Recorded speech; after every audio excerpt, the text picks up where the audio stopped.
G'day, welcome back to Tamiya Talk RC and welcome to another build video. Number 100 in the Tamiya First 100 collection. Pretty special car, I think it is anyway. Yeah.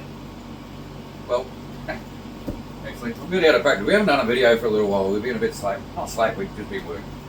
We're a bit out of practice.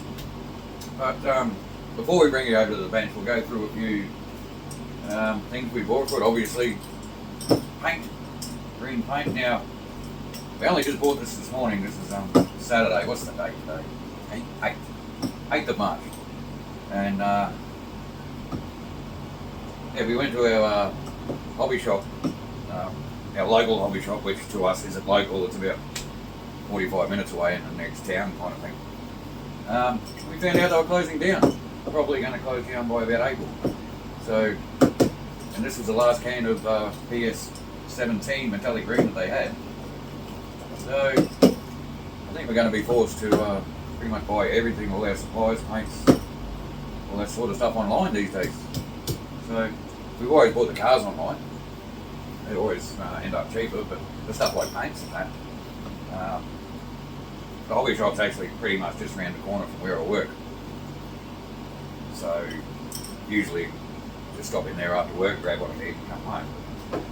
We had to drive up there on a Saturday morning and found out they're not going to be open for very much longer. So that's a bit of a shame. And there's no other hobby shops in Rockhampton or Ypoo for that matter. So anyway, a bit off topic.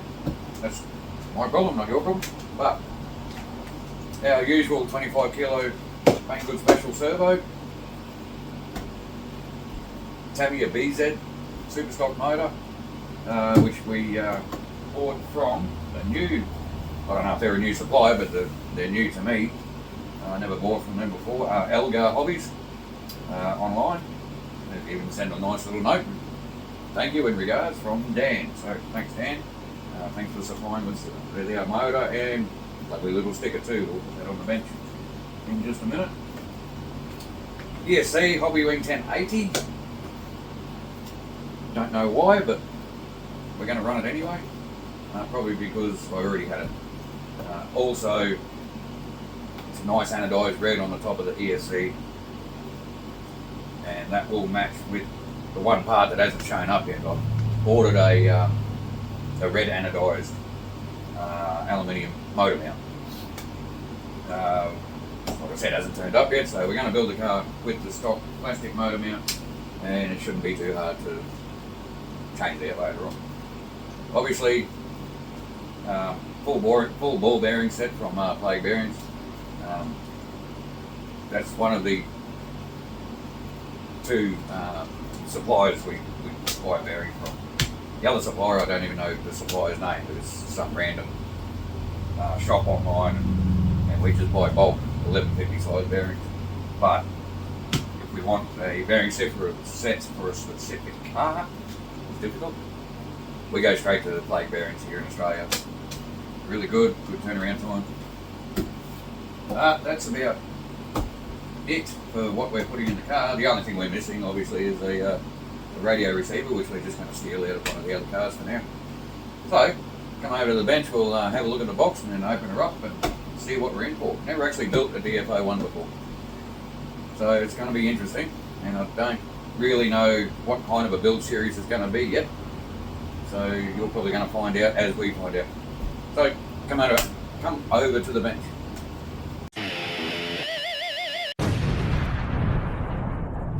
Alright, before we get into checking out the Top Force box, a little sticker from Elgar Hobbies.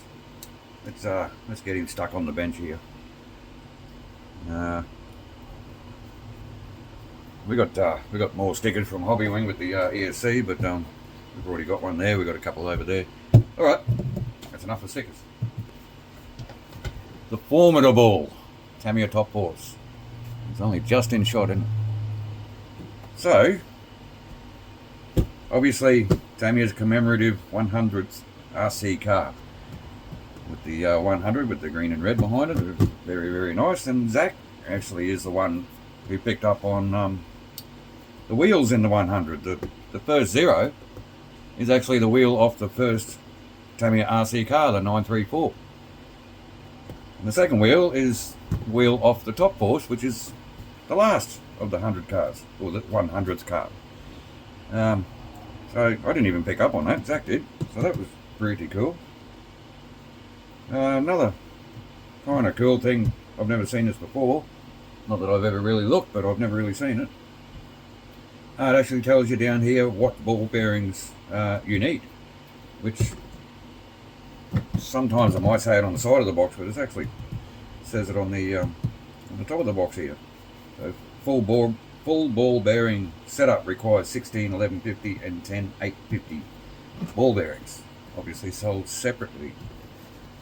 So apart from the gorgeous Tamiya box art, which never fails, this was originally brought out in 1991, but I think most of you guys know that. And this is obviously the 2017 re-release. So, yeah. Typical lovely Tamiya box art. Inside the box, not very, nothing really to write home about, is there? So, your typical Tamiya packaging. Now, usually when I'm building a car that I've never built before, I try to watch as many videos as I can on YouTube to get a bit of an idea and see if there's any little tricks and loopholes and stuff like that. But we can't seem to find that many like proper detailed build videos on the top force. There's a few channels out there that have build videos on the top force, but they didn't seem to go into a lot of detail about things. So we're thinking we might do an actual detailed build series on this car, which could turn out to be a bloody debacle, because like I said, I've never built the DFO one before. I haven't built a ball differential for a very long time. It shouldn't be a drama really, but yeah, this might be a longish video series. So we'll try and keep the videos down to our normal 20 minutes for a build, or for a stock build anyway. This is going to be built box art, obviously, and it is going to be run around the track and hopefully become our fastest car around the track. So plastic parts, since we're actually going to get in and start building, might as well take everything out of the plastic bags. You can hang on to that, mate. So, like I said, never built one of these before, but I'm only guessing what parts are what. Differential parts, obviously, motor mount, which is, it's going in this build, but it's getting replaced with the aluminium item when it turns up. There's really not many parts trees. Most of the parts are all like hardware in the box. Front shock mount, I'm guessing. Rear wing mount, steering. There your battery hold down locator thingies. What do we got in here? Servo savers, more differential parts, probably for the front diff. Wheel hexes, rear uprights. Yep, pretty standard stuff. I can actually go over to that sorting table. These are soft plastic parts, which are your suspension arms and other assorted pieces, shock collars, adjusters, all that sort of stuff. Nothing really exciting there except for what it actually is. Tyres, yeah. You know we're going to do the tyres now. So, if I can get this opened up. Where's my knife? I'll be trying to change the blade by the looks of that. These are the square spike tyres. No foams in there. Actually a bit weak on the smell. But it's still got that classic Tamiya smell. A nice looking tyre too, and soft, very soft. It'd be interesting to see how long they actually last. Yeah, you can see the square spike profile there, so they should look pretty good. Box of goodies, we'll go through that last. The classic top force body, which looks fast even in the packet. Right.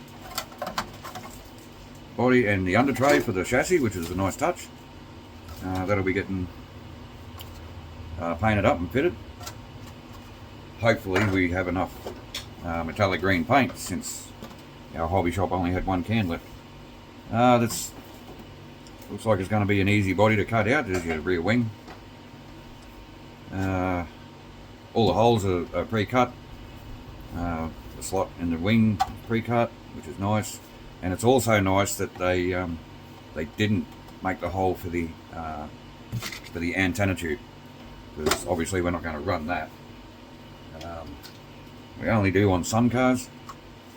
We're definitely not going to do it on this car. Other good thing about this particular body, one, no driver figure to paint, which is good, and two, the decals, get that out of the way, the decals actually have decals for the windows, so we don't have to mask up the inside of the windows for when we paint. So we can just, after we cut it out, we can just go to town with the green and just paint the body in one colour and then apply the decals. It's going to be super easy, I think, when we actually get to it. So that body can go back in the box. There's our very bright green, yellow, and is that a red or an orange? Looks more orange to me. Very bright, so they'll look good over the metallic green, I think. Like I said, this is going to get run, and probably run a lot, unless I don't like the car, which I don't see myself not liking this car. Well, we'll go through the manual as we're building it. We won't do it now. Our box of goodies, obviously we've already been in here. Some gears. They always come in handy, otherwise you won't go anywhere. Here's our front and rear wheels. They look, I'll have to have a look, but they look similar to the holiday buggy rims. They might be the same, I don't know. Okay. Chassis plates in the FRB. Don't throw them in the bin. Front bumper. Well, let's just... here we go. Oh, that's a bit easier, isn't it? Okay.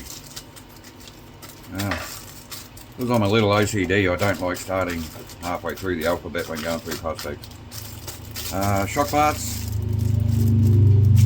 I've heard these particular shocks work really well. Front uprights. I'm not too keen on the red. No, I reckon they would look better black. But anyway. There's your differential. Other parts. Standard Tamiya 540 motor, which is going straight in the drawer because we are using the BZ motor. Another reason we're using the BZ motor, apart from it's pretty quick, well it is for us anyway, just the look of it, looks gorgeous. And the blue anodized, I kind of wish that was red actually. It's going to look good up against the other parts we're going to have in the car. So, parts bag A, B, C, D, E, and F. Right. Apart from the Tamiya Grand Hauler, we haven't had an F parts bag yet. That's pretty cool. So, parts bag A, which you obviously start with, all your ball diff parts, and your greases, ball diff grease. You get two of them, that's good. And your standard ceramic grease, box wrench, all your other goodies. Parts bag B, get our thread lock, another packet of thread lock. I've got a bunch of them in the drawer. I don't think I'm ever going to run out of thread lock. Brass bushings, which obviously we're not using because we have our ball bearings. Drive cups, this must all be for the front diff, I'm guessing. Another gear there. There's Park Badge C. CVDs, very nice for the front. Would have been nice if they did that for the rear, but they didn't. They're just straight dog bones. So more all ends. There's a shaft there for. Oh, that must be your drive for the actual drive shaft for the front to the rear differentials. A suspension plate by the looks of it. Again in the FRP. D. Just shock parts really. Fixed, like solid pistons for the CVAs. I don't know, for the 100th Tamiya car and being a commemorative car, and I'm not going to call it expensive. It's not like Egress and Avanti expensive, but it's not a cheap car. You'd think they could have like adjustable shocks, or adjustable pistons anyway. Bag D, all shock parts.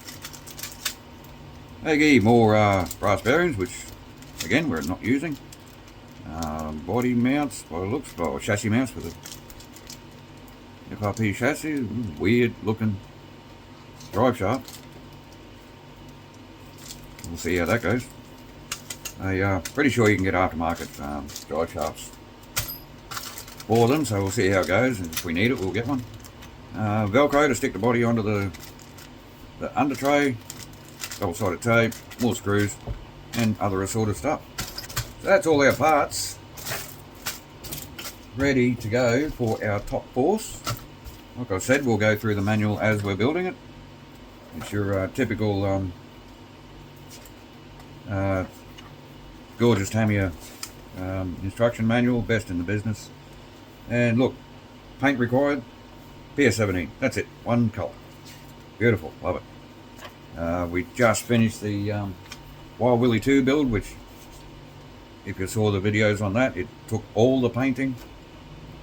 So it's nice to build a car with minimal paint. Which we might even start with painting the body, just for something different. I don't know, we'll think about that. Like I said, we'll go through the manual as we're building it. I don't know if we're going to do a step-by-step sort of format. I'll do a few steps. I think these ball diffs might take a bit of time. For me anyway, because like I said, I haven't done one in a long time. So I'm pretty sure the last ball diff I built was the F103 GT. Way back in probably 2007, 2008, 2009 maybe. So anyway, I've babbled on quite enough. So that's going to be the end of this video, and we'll see you in part 2, where we start losing all these tiny little ball bearings all over the bench. Alright, thanks for watching, thanks for your support. See you on the next one. Like, subscribe, share the video, all that sort of good stuff. It really helps. And have a good day.